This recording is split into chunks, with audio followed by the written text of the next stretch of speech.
The text came through while I was in a board meeting reviewing Q3 acquisitions. Hey Kyle. About Dad's 65th next month. The party's at Harbor Yacht Club. Tiffany invited her CEO and some of her work friends. Given your situation, maybe it's better if you sit this one out?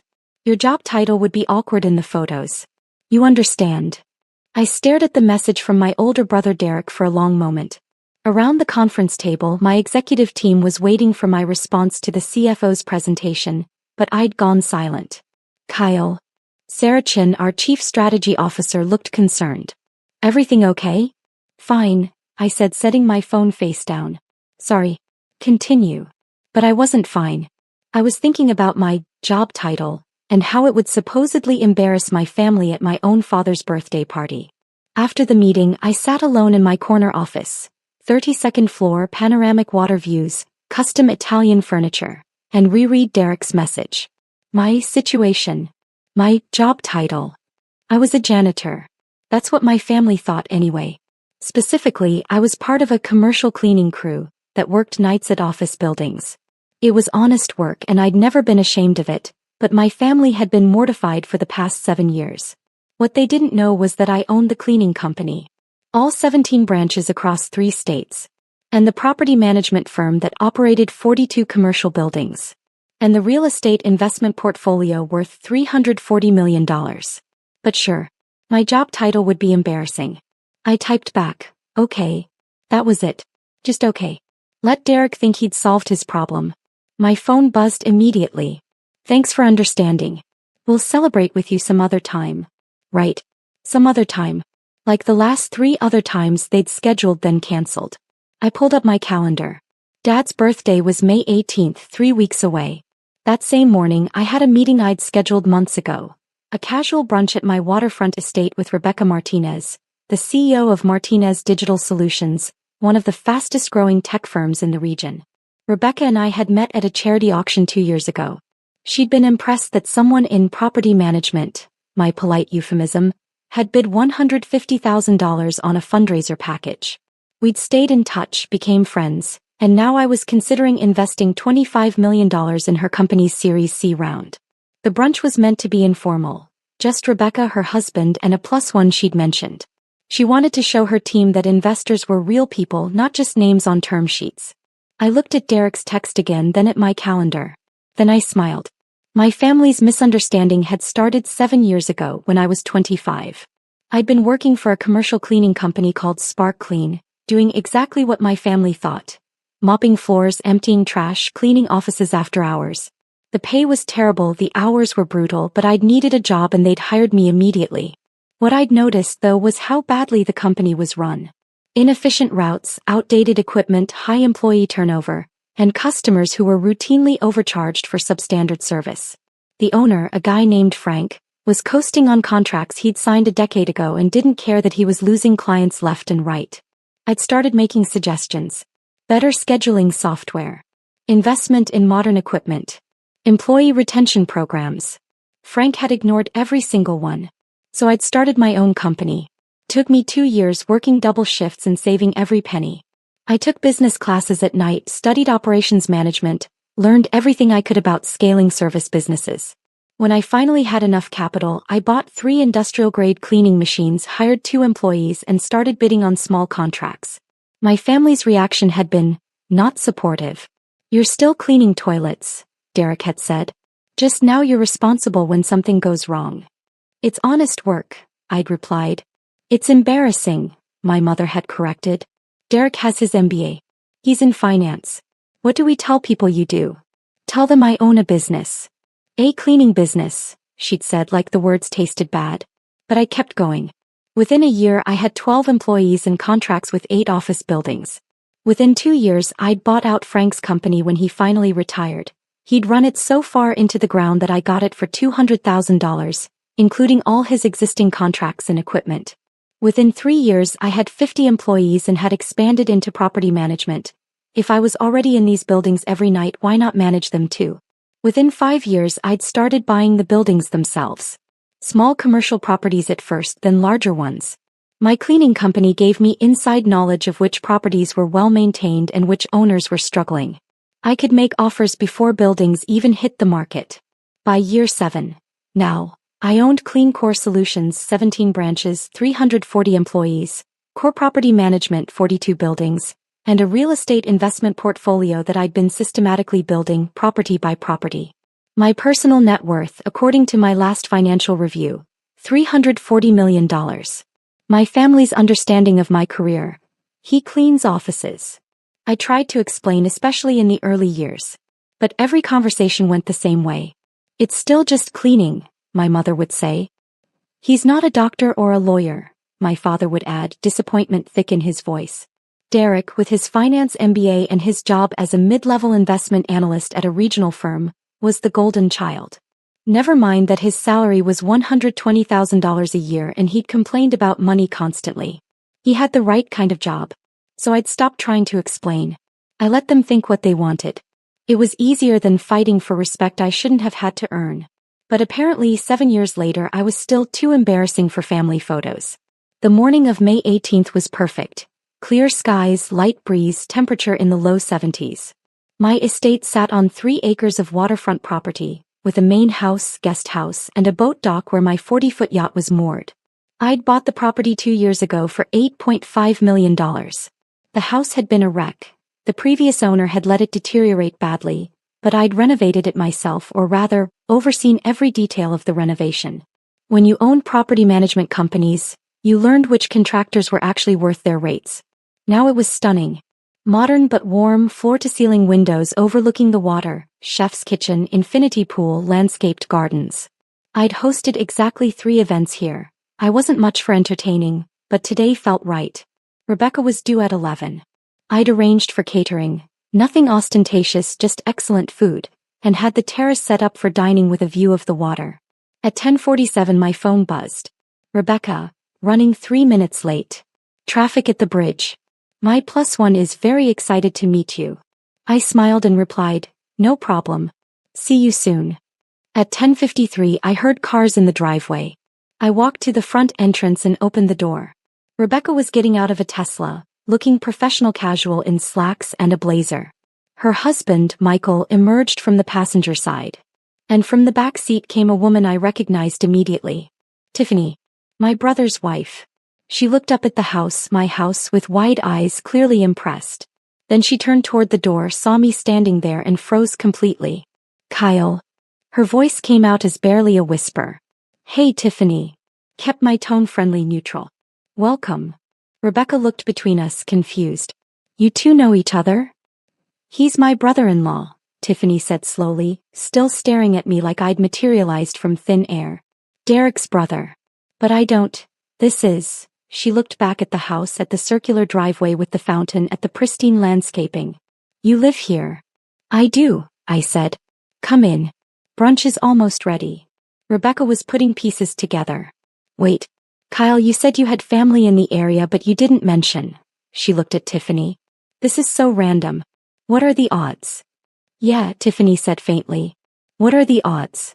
I stepped aside, gesturing them in. Rebecca and Michael entered easily, admiring the entrance hall with its modern art and marble floors. Tiffany followed slowly, like she was walking through a dream. This is incredible, Michael said, looking up at the vaulted ceiling. How long have you lived here? 2 years. It needed a complete renovation when I bought it, but it was worth it. You bought? Tiffany started, then stopped. I'm sorry, I'm just confused. Derek said you worked in cleaning. I do, I said pleasantly. I own a commercial cleaning company. Also a property management firm. And I invest in real estate. Which is how I met Rebecca. We're discussing a potential investment in her company. Rebecca grinned. Kyle's being modest. He's about to write a $25 million check for our Series C round. Tiffany actually swayed. Michael caught her elbow. You okay, Tiffany? I need to sit down, she said. I led them through to the terrace. The caterers had outdone themselves. The table was set beautifully, overlooking the water where my yacht bobbed gently at the dock. Is that your boat? Michael asked. Yeah.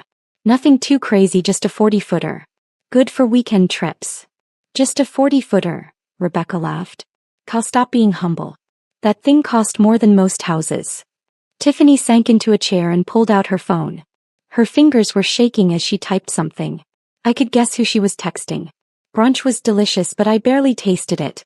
I was too busy watching Tiffany process her new reality. Rebecca and Michael were easy guests. They asked about the renovation, admired the view, and discussed the potential investment with genuine enthusiasm. Rebecca had built her company from nothing just like I had, and we understood each other. Tiffany kept looking around like she was cataloging everything. The custom furniture. The art on the walls. The infinity pool visible through the windows. The yacht. Every detail that screamed money. So Kyle, Rebecca said over her second mimosa, Tiffany tells me she works in your HR department. Small world. How did you two meet? Derek and I have been together for 8 years, Tiffany said quietly. Married for 5.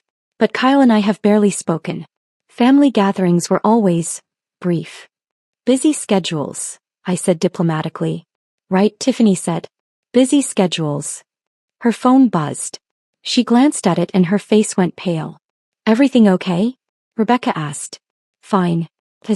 My husband. He's at his father's birthday party. She looked at me. The one happening right now. At Harbor Yacht Club. Oh, that's today? I said mildly. I forgot. You forgot, Tiffany repeated. Busy schedules, I said again, taking a sip of coffee. Rebecca was starting to sense tension. Well, I'm glad the schedule worked out for today. Kyle, I wanted to ask about your property management approach. Tiffany mentioned you have quite a few buildings. 42 commercial properties, I said. Mostly mid-size office buildings, some retail spaces. The cleaning business and property management work well together. I can offer package deals which clients appreciate. Smart vertical integration, Michael noted. You're capturing value at multiple points in the chain. Exactly. Plus, being in the buildings every night gives me insight into maintenance issues, tenant satisfaction, potential problems. When I'm considering buying a property, I already know everything about how it operates. Brilliant, Rebecca said. And the real estate portfolio? How'd you get into that? Started small. One property then another. Reinvested profits, leveraged equity carefully. After a while, the portfolio builds itself. He makes it sound easy, Rebecca told Tiffany. It's not. Most people with his background wouldn't have seen the opportunity, let alone executed this well. His background, Tiffany said slowly. You mean cleaning offices? I mean starting with nothing, Rebecca corrected. Kyle told me he was working night shifts, saving every dollar, teaching himself business operations. That takes discipline and vision. Most people just complain about their circumstances. Kyle changed his. Tiffany was quiet for a long moment. Then, Derek said you were embarrassed about your work. That you didn't like talking about it. Did he? He said that's why you never came to family events. Because you felt inferior. I set down my coffee cup carefully. That's an interesting interpretation. What's the real reason? She asked.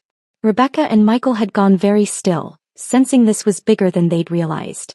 I stopped coming, I said quietly, because every time I did, someone made a comment about my situation. My job. How I should have gone to college, gotten a real career, done something to make the family proud. After a while, it was easier to just not be there. But you were building all this. Tiffany gestured around the terrace, the house, the view. Yeah. Why didn't you tell anyone? I tried. You were there, Tiffany. You were at that Christmas dinner 5 years ago when I mentioned buying my first building. Remember what Derek said? She closed her eyes. He said you were over-leveraged and would lose everything. And your mother said I should be more careful with money, she added. That I was gambling with my future. Right. So I stopped mentioning it. Let everyone believe what they wanted. It was easier than arguing. My phone buzzed. A text from Derek. Where are you? Tiffany said she's at your house? What house? What's going on? I showed the screen to Tiffany. Want to handle that or should I? She took a shaky breath. Do you mind if I call him? This feels like a conversation we need to have. Use the study. Second door on the left, down that hall. She stood, slightly unsteady, and walked inside. Rebecca waited until she was out of earshot, then, okay, so there's clearly a story there. My family didn't approve of my career choices, I said simply. They still don't know the full extent of what I've built. As of about 20 minutes ago, Tiffany's the first one who does. The brother who's at the birthday party, Michael said. He doesn't know? Nope. He texted me 3 weeks ago to uninvite me because my job title would be embarrassing in the photos. Jesus, Rebecca said. No wonder you're so private about your personal life. It's easier this way. Is it though? She asked gently. I've known you 2 years, Kyle. You're brilliant, successful, genuinely kind. But you're also alone. No partner, no close family relationships. That's not sustainable. Says the woman trying to get me to invest $25 million in her company. I joked. I'm serious. You can't build an empire and have no one to share it with. Before I could respond, we heard raised voices from inside the house. Tiffany was audibly arguing with someone. Derek, presumably. I'm looking at it right now, Derek. I'm sitting on his terrace. There's a yacht at his dock. The CEO of my company is here discussing a $25 million investment. You told me he cleaned toilets. Silence then. I don't care what you thought. You uninvited your own brother from your father's birthday because you were embarrassed. Of what? Of who? He's worth more than our entire family combined. More silence. No, I'm not exaggerating. Rebecca just told me his real estate portfolio alone is worth over $300 million. Derek, we live in a condo. A condo. He has a waterfront estate. Rebecca winced. Should we go inside? Give her privacy. Probably too late for that, Michael said. Tiffany appeared in the doorway, her face flushed. I'm so sorry. That was incredibly rude of me. Family's complicated, I said. No judgment here. She sat down heavily. Derek's on his way over. He left the party. Your dad's party. He's freaking out. I imagine he is. Kyle, I need to ask you something and I need you to be honest. Okay. Did you invite me here on purpose? Did you know I'd be Rebecca's +1? No, I said truthfully. Rebecca told me she was bringing someone from her team, but she didn't say who. This was coincidence. Bad timing, Rebecca offered. Or good timing depending on how you look at it. Derek's going to lose his mind when he gets here, Tiffany said. He built his whole identity around being the successful brother. The one with the MBA and the finance job. And now he knows that's not true, I finished. It's not about the money, she said quickly. It's about, you've been letting us treat you like you were less than. Like you hadn't accomplished anything. Why? Because what I'd accomplished didn't matter to you all anyway, I said. The respect I wanted, it wasn't about the money. It was about accepting that my path was different but still valuable. When I was starting out, when I really did clean toilets at night and go to business classes during the day, I needed someone to believe in me. You all made it clear that wouldn't happen unless I conformed to your definition of success. So I stopped trying. But you succeeded anyway. Yeah. I did. Tiffany looked out at the water, at the yacht, at the infinity pool. I feel sick. All those things Derek said about you. All the times we excluded you. That Christmas when you tried to tell us about buying the building. Derek laughed. He actually laughed and said you were delusional. I remember. God, Kyle. I'm so sorry. Before I could respond, we heard tires on gravel. A car door slammed. Footsteps running. Derek burst onto the terrace. He looked exactly like he had when I'd last seen him 6 months ago. Designer suit, probably Brooks Brothers. Expensive watch, definitely not Rolex level but trying. Carefully styled hair. He looked successful. He looked like someone who belonged at Harbor Yacht Club. He did not look like someone who belonged on this terrace. What the hell is going on? He demanded. Then he saw Rebecca. And Michael. And the full spread of brunch, the catered setup, the professional service. His eyes went to the yacht, then to the house behind us, then back to me. Derek, I said calmly. You're missing Dad's party. Tiffany called me, she said. He seemed to lose his train of thought. What is all this? Brunch meeting, I said. Business. Business. He looked at Rebecca. Who are you? Rebecca Martinez, CEO of Martinez Digital Solutions. She extended her hand. Derek shook it automatically. I'm here discussing an investment opportunity with Kyle. Investment? Derek's face was doing something complicated. Kyle doesn't have investment capital. He works for a cleaning company. I own a cleaning company, I corrected. Also a property management firm. And a real estate portfolio. Rebecca and I are discussing my potential $25 million investment in her Series C funding round. Derek actually laughed. $25 million. Right. Tiffany said something crazy on the phone, but I thought she was confused. You're joking. I'm not joking. Kyle cleans offices. I employ 340 people who clean offices, I said. I manage 42 commercial properties. I own 17 of them outright and have equity positions in the rest. My company revenue last year was $47 million. My personal net worth is approximately $340 million. Any other questions? The silence was profound. Derek looked at Tiffany. Is this real? Very real, she said quietly. I've been here for 2 hours, Derek. It's all real. But you always said, he turned to me. You told me you worked in cleaning. I do work in cleaning. I built a business in cleaning. You assumed that meant I was poor. I never said that. You never said you were rich. Would you have believed me? I asked. 5 years ago when I mentioned buying that first building, you laughed and said I was delusional. What was I supposed to say? Actually, I'm on my way to being worth 9 figures. Please take me seriously now. Derek's face went through several colors. Red to white to red again. Oh my God, do you know how many times I've offered to help you? To set up job interviews? I got you an application for our mailroom. Your mailroom, I repeated. At a firm where you make $120,000 a year. Yeah, I remember. How do you know my salary? Derek, I'm an investor. I research companies. Yours isn't hard to find salary information for. He looked around wildly, like the terrace might offer some explanation for how his reality had inverted. The yacht. That's yours. Yes. And this house. Bought it for $8.5 million 2 years ago. The renovation alone probably cost $2 million, Michael offered helpfully. Properties like this don't come cheap. Derek sat down abruptly in an empty chair. I don't understand. It's pretty straightforward, Rebecca said. Her tone was kind but firm. Your brother built a successful business while you were busy being embarrassed by him. Now he's worth significantly more than you'll probably ever make, and you're having trouble processing that. I wasn't embarrassed. You uninvited him from your father's birthday, Tiffany said. You specifically said his job title would ruin the photos. I just thought, Derek looked at me helplessly. Everyone always made fun of it. Mom and Dad were always disappointed. I was trying to protect you from that. By excluding me? By not making it worse. Derek, I said quietly, you made it worse every time you treated my work like it was something to be ashamed of. Every joke about cleaning toilets. Every time you offered to help me find a real job. Every time you acted like I was the family failure. But I didn't know.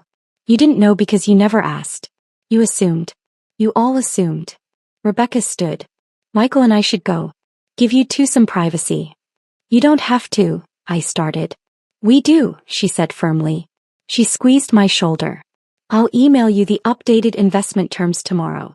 Today was enlightening. She looked at Derek. Nice to meet you. I hope you work this out with your brother. He deserves better than how he's been treated. Rebecca and Michael left. I heard their car start, gravel crunching as they drove away. Then it was just me, Derek, and Tiffany on the terrace. I need to tell Dad, Derek said finally. And Mom. They're still at the party. Everyone's asking where I went. I said there was an emergency. There isn't, I said. Go back. Finish the party. How can I after this? Derek, it's Dad's 65th birthday. Don't ruin it because you're having a crisis about my net worth. I uninvited you, he said. From our father's birthday. Because I thought you were an embarrassment. Oh my God. He put his head in his hands. Tiffany touched his shoulder gently. We both did. I agreed with you. I thought, she looked at me. We thought we were protecting the family image. We were just being snobs. Yeah, I said. You were. I'm sorry, Derek said. Kyle, I'm so sorry. I know you are. Can we fix this? I looked at my brother, genuinely distressed, sitting on my terrace realizing that every assumption he'd built his identity around was wrong. I don't know, I said honestly. You spent 7 years treating me like a disappointment. That's a lot of damage. I want to try. Please, let me try. You should go back to Dad's party, I said. Tell him I'm sorry I missed it. Business came up. Come with me, Derek said suddenly. Come to the party. It's not too late. Dad would love to see you. Derek. Please. I know I have no right to ask. But please. Let me start fixing this by bringing my brother to our father's birthday. I looked at Tiffany. She nodded encouragingly. Fine, I said. Give me 20 minutes to change. Harbor Yacht Club was exactly as pretentious as I'd imagined. Valet parking, views of the marina, staff in white jackets, members in blazers and nautical-themed outfits. Derek's hand was shaking as he handed his keys to the valet. Everyone's going to ask where I went, he said. What do I say? Tell them the truth, I suggested. You left to pick up your brother. We walked into the main dining room. It was decorated for a party. Balloons, streamers, a banner that read, Happy 65th Birthday, Ray. My father was holding court at the head of a long table, surrounded by friends and family. My mother saw us first. Her face went from confusion to shock when she saw me beside Derek. Kyle. She stood up. What are you doing here? Derek said you couldn't make it. Schedule opened up, I said. My father turned, saw me, and his face lit up. Whatever else was complicated in our family, Dad had always been genuinely happy to see me, even if he was disappointed in my career. Kyle, you made it.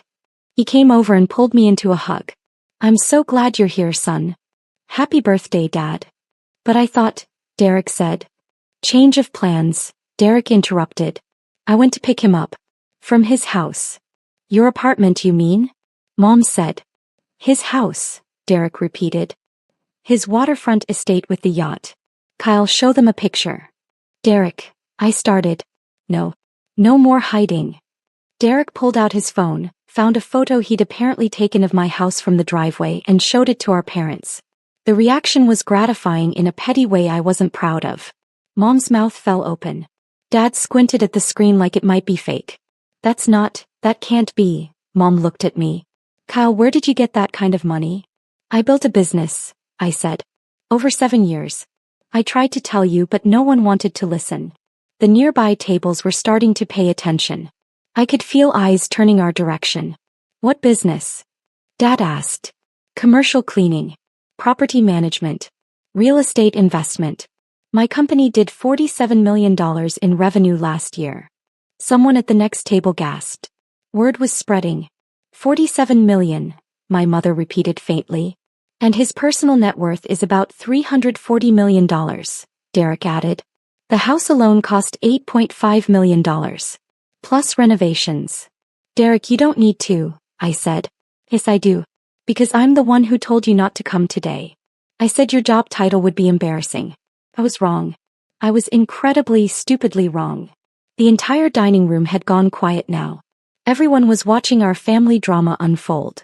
Dad was still staring at the photo. You own this. I do. And the business, you started it yourself? 7 years ago. I was working for a cleaning company, noticed it was poorly run and started my own. It grew from there. Why didn't you tell us? Mom asked. It was the same question Tiffany had asked. I gave the same answer. I tried. Every time I mentioned what I was building, someone made a comment about how I was wasting my time or over-leveraged or fooling myself. Eventually I stopped trying. Let you believe what you wanted. But we would have, Mom struggled for words. We're your parents. We would have supported you if we'd known. Would you? I asked gently. Or would you have supported me because I was suddenly successful in a way you respected? Because those are different things. She didn't have an answer for that. Dad set down his drink. Son, I owe you an apology. Dad, it's your birthday. I owe you an apology, he repeated louder. The room was still silent, everyone listening. I've spent 7 years being disappointed that you didn't follow a traditional path. I wanted you to get your MBA, work at a firm, climb a corporate ladder. I thought that was the only way to succeed. He paused, emotion thick in his voice. But you built something. You took a risk, worked your ass off and built something real. And I was too blind to see it. I'm sorry. My throat was tight. Thanks, Dad. I'm proud of you, he said. I should have said it 7 years ago. I'm saying it now. I'm proud of you. Around the room people started clapping. It was absurd and theatrical and completely genuine. Mom was crying. I'm sorry too. We've been terrible parents about this. You haven't been terrible, I said. Just limited in your definition of success. Can you forgive us? She asked. I'm working on it, I said honestly. This is a lot. Derek put a hand on my shoulder. For what it's worth, I'm proud of you too. And I'm sorry. For all of it. I looked at my brother, the golden child who'd just had his worldview shattered, and saw genuine remorse. I know, I said. Dad gestured to the table. Well, you're here now. Sit. Tell me about this business of yours. I want to hear everything. The party continued, but everything had shifted. People who'd barely acknowledged me in years suddenly wanted to talk, ask questions, hear about my company. It was exhausting and vindicating in equal measure. Tiffany found me by the bar an hour later. How are you holding up? She asked. Honestly, I don't know. This is weird. The weirdest, she agreed. For what it's worth, I meant what I said earlier. Derek and I are both sorry. We were horrible to you. You were. Is there any way we can make it up to you? I thought about it. Be better going forward. That's all I want. Not apologies, not guilt. Just see me for who I actually am. We will, she promised. Derek's already talking about having you over for dinner. Actually over, not just obligatory holiday appearances. That would be nice. She smiled. And Kyle. Thank you. For what? For not giving up on yourself. For building something amazing even when no one believed you could. That takes strength. I'm sorry it took me this long to see it. A month later, I had dinner at Derek and Tiffany's condo. It was smaller than they'd probably like, in a building I actually owned, though I didn't mention that. Derek made pasta, Tiffany opened wine, and we talked like actual family for the first time in years. How's the investment going? Derek asked. With Rebecca's company? Closed last week. $25 million for 8% equity. They're doing great things. That's incredible. He hesitated. Can I ask you something? Sure. Do you hate me? For how I treated you? I set down my wine glass. No. I'm disappointed. Hurt definitely. But not hate. I was jealous, he admitted. That's what Tiffany helped me realize. You took this huge risk and it paid off. I took the safe path. MBA, corporate job, steady paycheck, and I'm doing fine. But you're doing better than fine. You're thriving. And instead of being happy for you, I told myself you were doing something embarrassing so I could feel superior. That's pretty self-aware, I said. Therapy, Tiffany interjected. Started 2 weeks ago. Derek nodded. Turns out I have some things to work through. Don't we all? I said. We talked late into the evening, and when I left, Derek hugged me tight. I'm glad you're my brother, he said. And I'm sorry it took me this long to act like it. Me too, I said. And I meant it. 6 months after Dad's birthday party, my parents hosted Thanksgiving. The whole family was there. Derek and Tiffany, my sister Sarah and her husband, various cousins, aunts, uncles. Everyone treated me normally, which was simultaneously wonderful and surreal. No one made jokes about cleaning toilets. No one offered to help me find a real job. They just accepted me. After dinner, Dad pulled me aside. I've been thinking, he said, about my retirement. I'll be 66 next year and I'm ready to slow down. That's great, Dad. I was going to ask Derek to help me plan the financial side. Make sure we're set up properly, investments allocated correctly. He paused. But honestly, I think you'd be better at it. Would you be willing to take a look at our portfolio? Professional opinion. It was a small thing. A request for help. But it represented something bigger. Trust, respect, acknowledgement of my actual expertise. I'd be happy to, I said. Thank you, son. He smiled. I really am proud of you. I know I said it at the party, but I want you to know I mean it. You built something remarkable. Thanks, Dad. And Kyle. He squeezed my shoulder. I'm sorry it took me so long to see it. That night, driving home along the waterfront, I thought about the journey. 7 years of being underestimated, dismissed, treated as an embarrassment. 7 years of building something anyway, proving myself to the only person whose opinion really mattered. Me. The validation felt good. Having my family finally understand, finally respect what I'd built. That felt good too. But what felt best was knowing I'd done it without their approval. I'd succeeded because I believed in myself even when no one else did. That was worth more than any net worth, any property portfolio, any investment. I was exactly who I'd always wanted to be. Someone who didn't need permission to succeed. And finally, my family was starting to see it too.